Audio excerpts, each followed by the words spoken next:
Thank you for that very kind introduction, Robin. And good morning, everybody. Welcome back.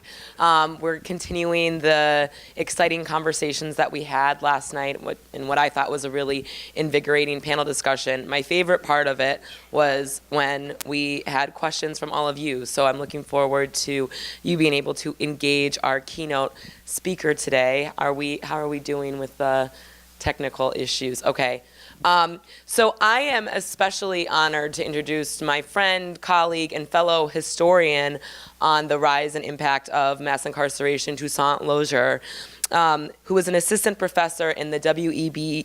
Du Bois Department of Afro-American Studies at the University of Massachusetts-Amherst. Dr. Losier holds a PhD in history from the University of Chicago, with his research focusing on grassroots responses to the post-war emergence of mass incarceration in Chicago. He really is doing some cutting-edge historical scholarship.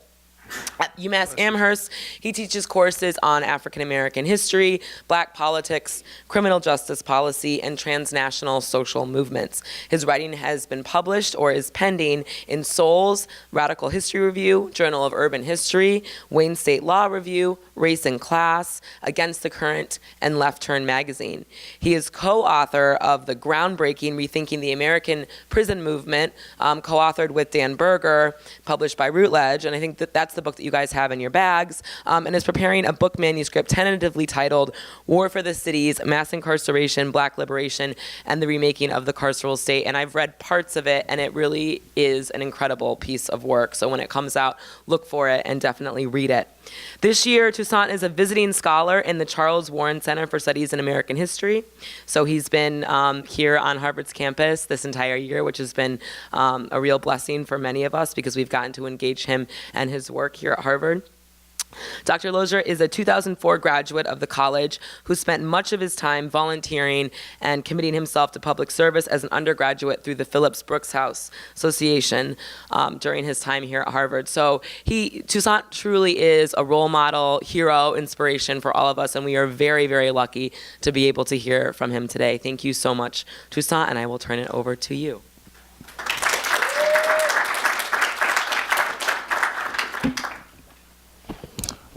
Good morning, everybody. Hopefully we've gone through the, first of all, I want to thank the organizers of this conference, as well as Professor Hinton for that wonderful introduction. I really feel like so much of what was said about me could be said about her and her scholarship, and I'm very grateful for the opportunity to be in conversation with her and the other scholars who are part of the workshop coming out of the Charles Warren Center. So hopefully all the technical difficulties that you all saw flashing on the screen in the background have been resolved. I want to give you all at least some insights from my experience around questions of engaged scholarship.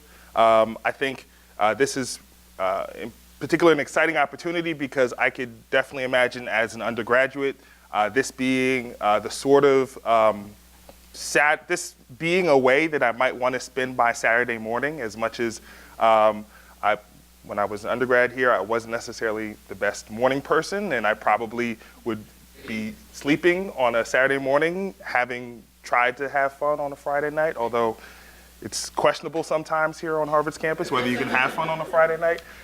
This is the type of gathering that I would have been very interested in participating in part because I think as early as my undergraduate career, I was trying to wrestle with questions of how to be an engaged scholar, how to be somebody who's not simply sort of stuck in the ivory tower, but doing the kind of academic work, scholarly work that is meaningful out in the real world.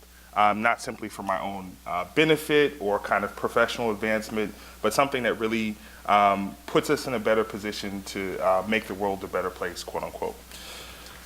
And for really this morning's conversation, I want to spend some time talking about some of the ways that I really found myself practicing different approaches to engage scholarship, beginning with my undergraduate career here at Harvard, and then through the really the first several years and a good part of my graduate experience. And slightly in contrast to what you heard in the bio, much of this presentation is going to focus on my work with a group called the Chicago Anti-Eviction Campaign, which the logo of which is in the sort of upper right-hand corner, which focused not so much on questions of incarceration, but on questions of fundamental housing rights, access to public services like water, electricity for poor and working class folks in Chicago, Illinois, where I was doing my graduate research, but particularly focusing in on the way in which that organizing project was largely inspired by a social movement based in Cape Town, South Africa, and to talk a little bit about sort of the interplay between those two different sites, Cape Town, Chicago, and later, as you can see, Los Angeles.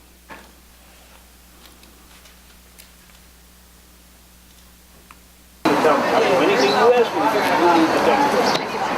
I want this to be about fight, fight, fight, because housing is a human right. Fight, fight, fight, because housing is a human right. Fight, fight, fight, because housing is a human right. Fight, fight, fight.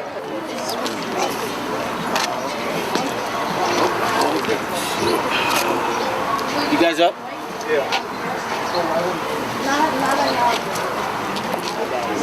Good afternoon, everybody. Good afternoon. Good afternoon. My name is Willie, W-I-L-L-I-E, J-R, J.R. Fleming, F-L-E-M-I-N-G. The J-R stand for just right. Today, this was a righteous act. Yes. We at the Chicago Anti-Eviction Campaign have reclaimed, repaired this foreclosed vacant property. Too often across America, we have watched vacant properties, abandoned properties, foreclosed on by the banks, come out of the hands of homeowners and end up in bad conditions, only to attract the wrong elements in our community. Because of the government inability to provide an answer to the homelessness crisis that is plaguing our country, because of the bank unwillingness to help homeowners, we have took it upon ourselves as men, women of our communities to take back control of our communities. We have donated our own time, monies, and resources to do what almost every American should be doing, is taking control of their communities, fixing up these vacant, abandoned properties, and putting people in them who deserve to be in them. There's no excuse why we have peopleless housing and homeless people that we have not made the connection. So at the Anti-Eviction Campaign, we decided to play the matchmakers and put homeless people into peopleless housing. All right, I'm going to stop it there.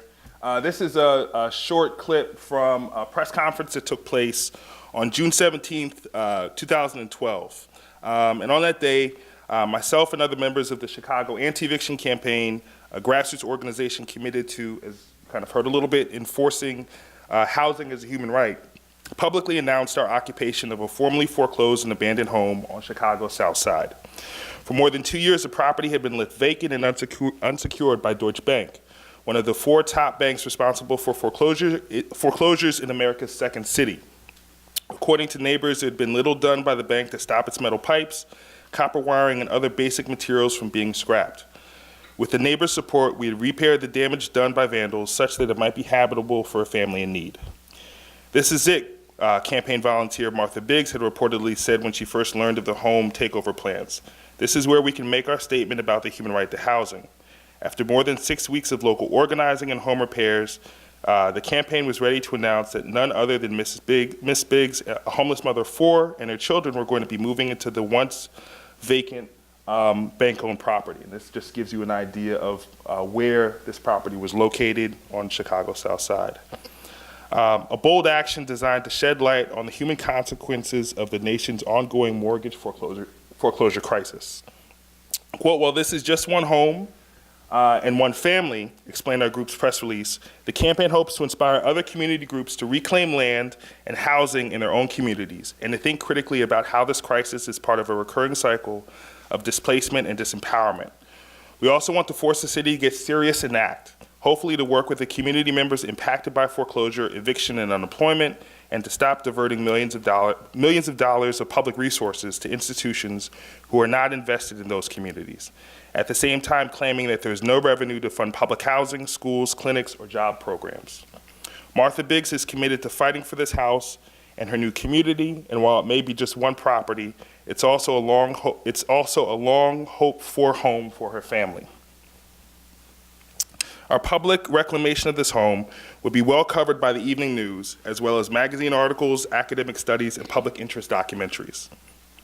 This was not by accident, as this family's story put a human face on some of the mortgage foreclosure crisis's most vexing contradictions. A former resident of the city's notorious Cabrini Green public housing development, Biggs had lost her access to public housing after being evicted by the Housing Authority for drug possession. For a while, the family had simply occupied a vacant Cabrini Green unit. After saving up enough to rent an apartment, Biggs and her children moved into one on Chicago's gritty west side, only to be left homeless and sleeping in their minivan after their building went into foreclosure. For a moment, the Biggs family and its path from homelessness to home occupation was the face of the nation's foreclosure crisis. And this is just a snapshot of Cabrini Green. While the participants of this organizing were squarely grounded in Chicago's local circumstances, it drew its inspiration from an overseas reference point. As subsequent reporting would point out, the idea for the anti-eviction campaign actually came from South Africa. And just briefly, this is a picture of the home that we occupied, as well as a map that highlights some of the parts of Chicago that really have been, or were particularly at that moment in 2012, hard hit by questions of vacancy.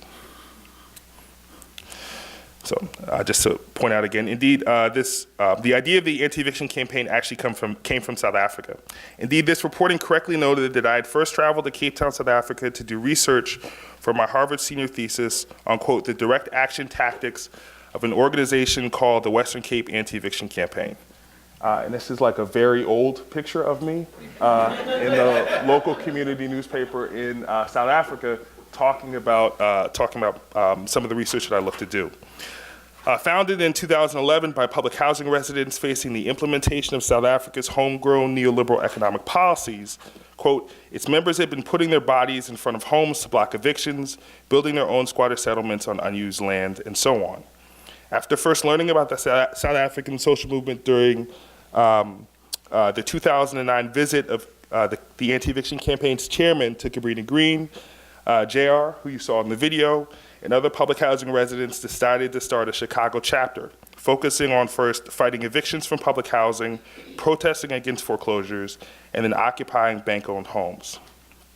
In some ways, this moment of announcing the Biggs family's home occupation is worth reflecting on, not only for what it means in terms of the development of the anti-eviction campaign in Cape Town, then Chicago, and later Los Angeles, but also how it offers some insights into the evolution of my own thinking about engaged scholarship.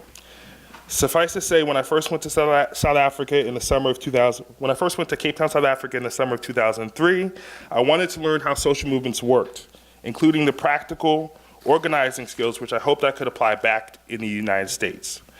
At the same time, I also wanted to find a way to contribute, to be of service. Over the next half decade, my idea of what it might mean to help, to contribute, would shift from charitably contributing my personal expertise or institutional resources from on high to acting in solidarity by finding how and where I could broaden and enrich the work already being done. And that's just to give you a little bit of a snapshot. It's not the best picture, but this is a mass meeting in Kailicha of a community group that was a part of the anti-eviction campaign. This is a little bit of a better picture of both the kind of the rostrum of the meeting, the panel that was speaking, as well as a little bit of a sense of several of the different community organizations that participated in the campaign. Before I elaborate on what I mean in terms of this shift from contributing expertise and institutional resources to finding ways to broaden and enrich the political work being done, I want to note my own hesitation around using the term engaged scholarship. When defined as a form of community engaged scholarship that involves researchers in, quote, reciprocal partnership with individuals outside of the academy, end quote, it is easy to think of it as an unalloyed good. Engaged scholarship takes us out of the isolation of the ivory tower, we are told, and puts otherwise armchair academics in a mutually beneficial exchange of knowledge and resources with the lay public. At its best, engaged scholarship, as one educational expert suggests, quote, seeks to facilitate a more active and engaged democracy by bringing affected publics into problem-solving work in ways that advance the public good with and not merely for the public, end quote. Sounds like a great thing, right? However, when I first got to Cape Town's working class African and colored townships in July 2003, I found the affected publics critical of the idea of being brought into problem-solving work. Not only had the residents of Mitchell's Plain and Kailicha developed a deep sense of their own capacity to solve their own problems, having over the past years not only halted the city's attempt to evict them from their homes and cut off their water, but also forced the resignation of one mayor and then pressured her successor to put forward a moratorium on all evictions from public housing. They also, frankly, had enough of the elitism of certain South African academics and community development officials. Time after time, those who filled the ranks of the anti-eviction campaign, primarily middle-aged women and pensioners, found themselves being patronized and looked down on, treated as inferior, treated as children. Or as one statement from the Western Cape anti-eviction campaign stated, we may be poor, but we are not stupid. We may be poor, but we can still think. Nothing for us without us. Talk to us, not about us. More specifically, it stated, we know what we want. This means that NGOs, their sort of terminology for nonprofit organizations, and development experts should stop workshopping us on world-renowned solutions at the expense of our own homegrown knowledge. This means we refuse to be, quote, stakeholders and have our voices managed and diminished by those who count. Taking these appeals seriously, I did my best to humble myself and make this an opportunity to learn from this homegrown knowledge. My senior thesis research focused on examining the political thought of the anti-eviction campaign, pushing back on the work of other scholars who had suggested that their protests were not driven by ideology, but by the need to survive and the desire to live decently, free from the ideological inhibitions of organized labor or the tired dogmas of the left, and that's a quote from one South African scholar. While noting the lack of an ideological dogmatism within the anti-eviction campaign, and more broadly, a new generation of post-apartheid social movements, my research suggested that the campaign as a citywide coalition of community organizations had a coherent political thought that offered a grassroots critique of the South African state. This included, most controversially, the campaign's commitment to no land, no house, no vote. And you can see it here sort of spray painted in graffiti in Mandela Park, which is a part of Kailicha, the township of Kailicha. A no land, no house, no vote campaign, with those involved in the movement committing themselves not to participate in local, provincial, and parliamentary elections until the unmet goals of South Africa's freedom struggle had been realized. In doing so, my broader motivation was to use whatever institutional stature that I might have as a Harvard undergraduate, and I probably was a little bit overly ambitious in assuming that I had a lot of intellectual stature as a Harvard undergraduate, to highlight the legitimacy of this movement and the validity of its ideas. While my initial commitments had been to conferring legitimacy on a movement, while my initial commitment in 2003 had been to conferring legitimacy on this movement that was at the time under attack by local police and city officials, while also being denigrated by hostile scholars and academics, this approach would shift in time as I returned to Cape Town after completing my thesis and graduating in 2004. Indeed, I was fortunate enough to find a job after graduating. Well, I was fortunate enough to find a job after graduating, and then I was fortunate enough to have a job that provided me with an opportunity to go back to the neighborhoods in South Africa that had been the sites of my research, though for a week at a time. In 2005, however, I received a grant that would enable me to return to South Africa for a month to continue my research. In contrast to my first foray into engaged scholarship, oh, and this is a picture. I wanted to not have this be too much of like, this is what I did with my summer vacation type of thing, but this is a picture from sort of my going back to South Africa in 2005, I received a grant that would enable me to return to South Africa for a month to continue my research. In contrast to my first foray into engaged scholarship, my focus this time was not so much to confer legitimacy on the anti-eviction campaign and its ideology as to contribute much needed resources. And it doesn't look like I'm doing that at the moment, but this was kind of part of the project.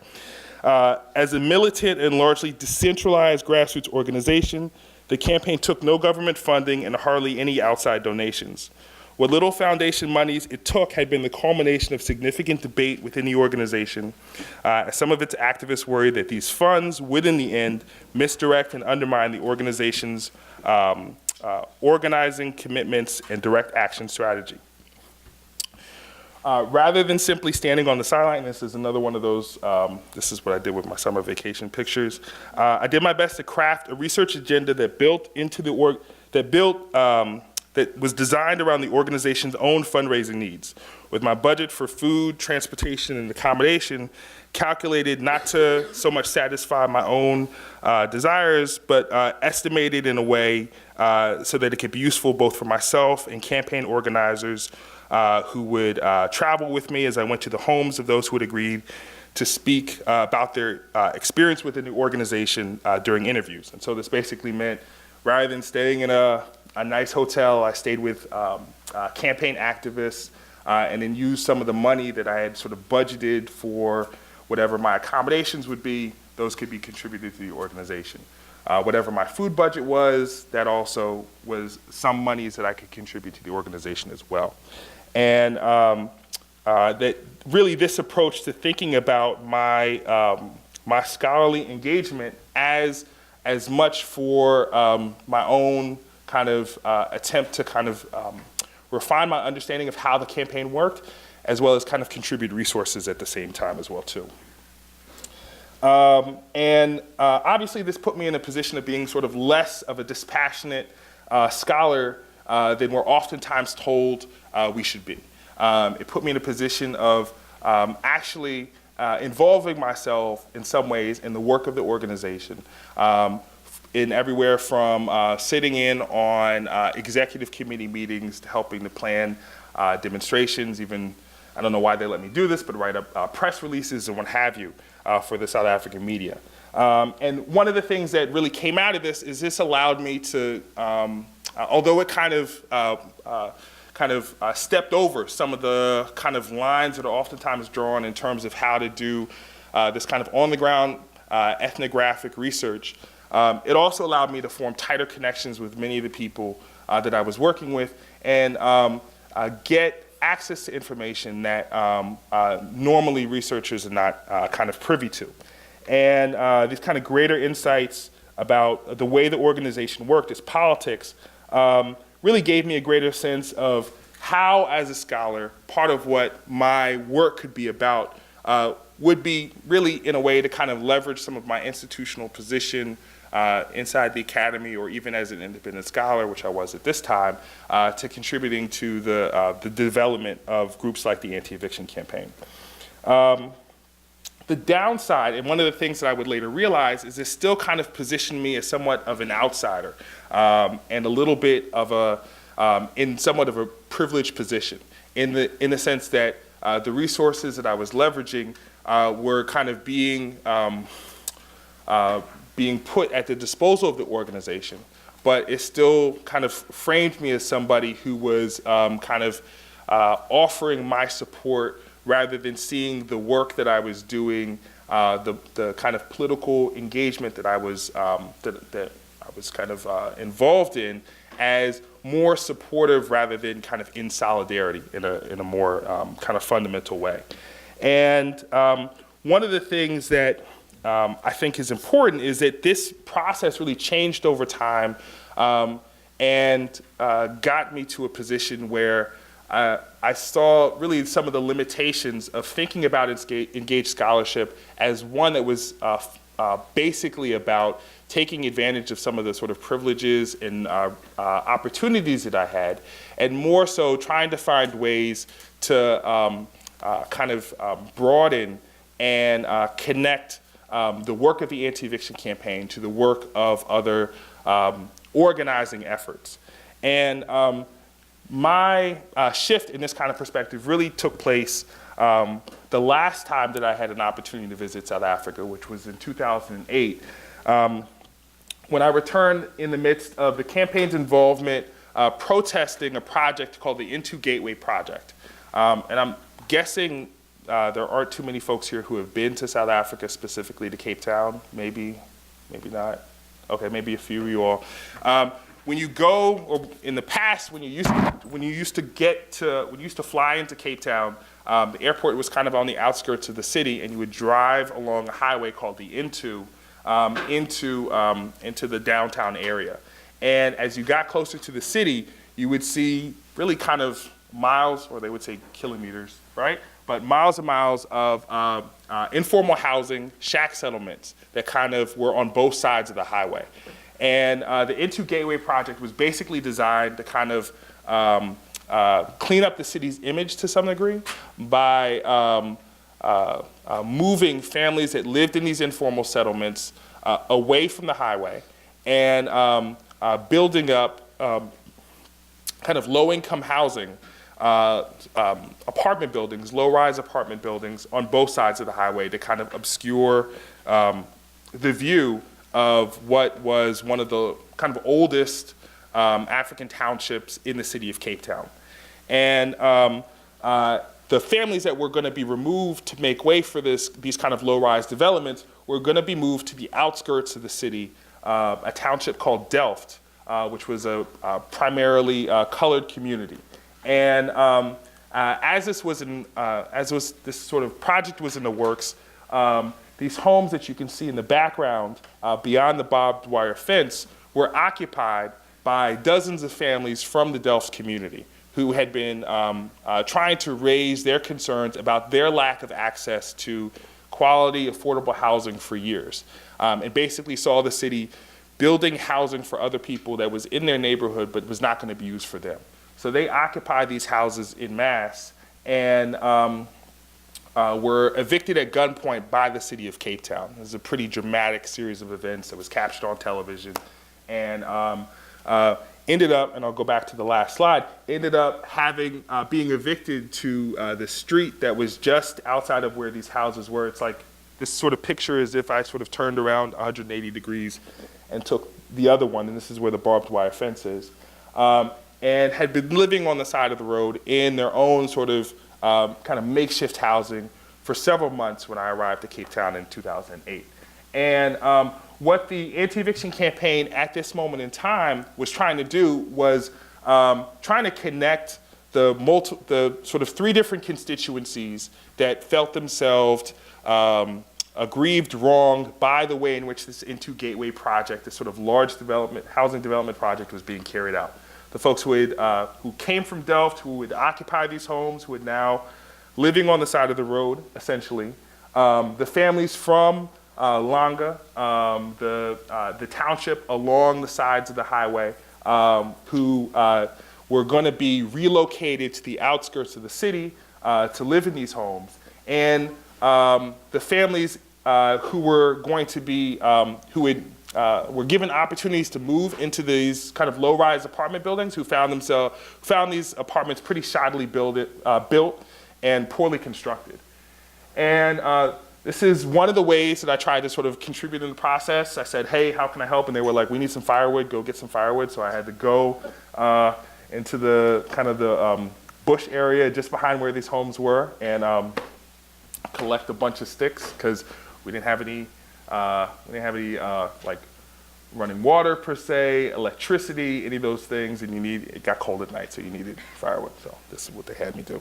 But part of the broader impetus for my time there was to be involved in the way the campaign was doing this really interesting project of trying to connect up these three different communities and fight against this kind of broad-scale housing project as a representation of the way in which the South African government was dealing with this mass problem of homelessness in South Africa, which was not to do it in a way that was kind of democratically based in the needs of communities themselves, right? And kind of working out of desires and interests of local people, but to kind of come up with a kind of sort of in isolation, come up with a project and then it's basically impose it on the local communities.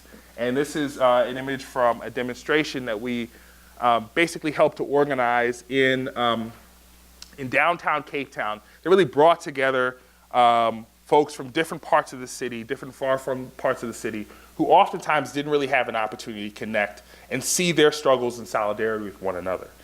And in many ways, one of the things that I sort of took away from this kind of organizing work really resonates with a quote from renowned geographer Ruth Wilson Gilmore, who's written a fair amount on the carceral state, the broader question of prison abolition, but also on questions of scholar activism.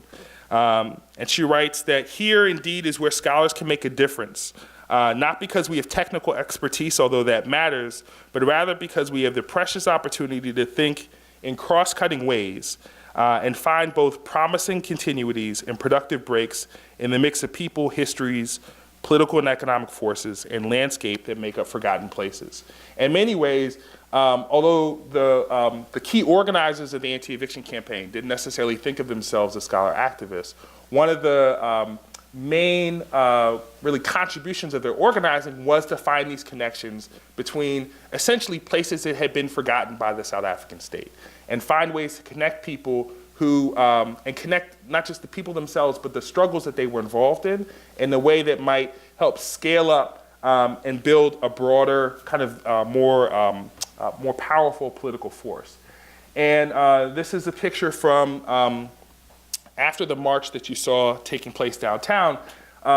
This is a picture from a 26-hour train ride that we took from Cape Town to Johannesburg that brought together activists from these three different parts of Cape Town to go to the Constitutional Court in South Africa to attend a hearing for a case that the residents of Langa, this African township, had brought to the Constitutional Court to block their eviction from the informal settlement that they lived in. And as you can see, this is like a picture from like 2 a.m. in the middle of the night where people are trying to sleep, they're trying to get some rest. And the folks from Langa are like, look, we're not on a vacation. We're not here to enjoy ourselves. We're not going on a tourist visit to Johannesburg. This was the first time many of the people who were part of this delegation had been to Joburg. And they were like, no, we're here in struggle. So they were trying to rouse everybody up, get people marching on the train itself, toy-toying, chanting, singing, and half the other people were trying to sleep and actually kind of pissed off, right? And it created a little bit of tension, a little bit of division. But fortunately, we were able to attend the Constitutional Court hearing. This is kind of an image from the rafters. You see one of the advocates speaking to the judges in the top of the image, and really have an opportunity for the people themselves that were organizing in some of these different neighborhoods to see the ways in which some of their struggles connected and how they could use some of the avenues of the state itself to kind of demand their constitutional rights, essentially their human rights, but also find ways to kind of work outside of the state's own kind of pathways to press their demands. And so after the Constitutional Court hearing, this is a march that took place through the streets of Johannesburg under the banner of the Western Cape Anti-Eviction Campaign. This is from our trip back to Cape Town, again, a 26-hour trip. And then this is actually just a sense from when we got back how the different folks from the different communities actually had an opportunity to kind of build a broader kind of solidarity amongst themselves and see some of the ways in which their struggles were connected and make some friendships as well and what have you. And part of what I took from this is that there could be something pretty powerful in terms of finding or using some of the privileges, the resources that I had as a scholar to not simply say, oh, I want to try to figure out how I can sort of bring financial resources or kind of technical expertise to this particular movement, to this particular organizing project, but also find ways to connect to give the activists, those who are involved in some of this work, an opportunity to see some of the connections that they might not necessarily see themselves because of their involvement in the day-to-day work, to see some of the broader connections to themselves and other people who are in struggle, whether that's struggle in individual kind of atomized way or in an organized kind of community manner. And one of the products of this was the launch of the Chicago anti-eviction campaign. Somewhat inadvertently, this is not something that I really had planned, but just kind of happened to occur in 2009. And basically, to put it kind of succinctly, we had an opportunity to bring one of the lead organizers from Cape Town to the United States in 2009 to speak at a university. And we used that opportunity to actually plan a 3-week tour of the country, where we took we traveled basically to the East Coast, the West Coast, the Midwest of the US, and visited different housing organizations all around the country. In part to say, look, 2009, the US is sort of in the midst of this housing crisis. Many families are losing their homes. And this is an opportunity to kind of use the example of how people are organizing in South Africa as a reference point to think about how we could take the organizing work happening in the US to kind of a higher level. We spent a fair amount of time going to different kind of nonprofit-based community organizations where you had a fair number of paid organizers who were like, okay, that's cool, that's cute, whatever you guys do in South Africa, but we have our own project, our own plan in terms of how we're going to do things. And it's actually when we visited Cabrini Green, which was kind of the most kind of considered one of the toughest, most kind of notorious rough and tumble public housing developments in the US, that the folks there were like, okay, that's cool. You guys burn tires in the road if you want to protest. You guys throw rocks at the police. Like, that's not something we can do, but we can find ways to do some of the sort of basic nuts and bolts eviction blockades, home occupations that you all do in South Africa. And this kind of inadvertently was kind of one of the outcomes of that engagement between organizers from South Africa and organizers in Chicago, where they actually gave us a call like a couple days after we left Chicago and were like, hey, we're going to do an eviction blockade. Are you guys okay with that? And we were like, it's not necessarily what we had planned. It's not necessarily what we wanted to see come out of that, but was one of the products of that kind of engagement where we really used, again, some of the sort of privileges that I had as a scholar to kind of create connections between different organizing projects. And that initial eviction blockade that was based in Cabrini Green over time developed into the Chicago anti-eviction campaign, which was very much committed to trying to find ways to deal with the needs of families that were homeowners or tenants that were losing their homes to foreclosure, as well as public housing residents who were facing eviction and ultimately the destruction of the public housing developments that they lived in, as well as the needs of homeless families who were finding themselves living in communities that were increasingly populated by vacant and abandoned buildings.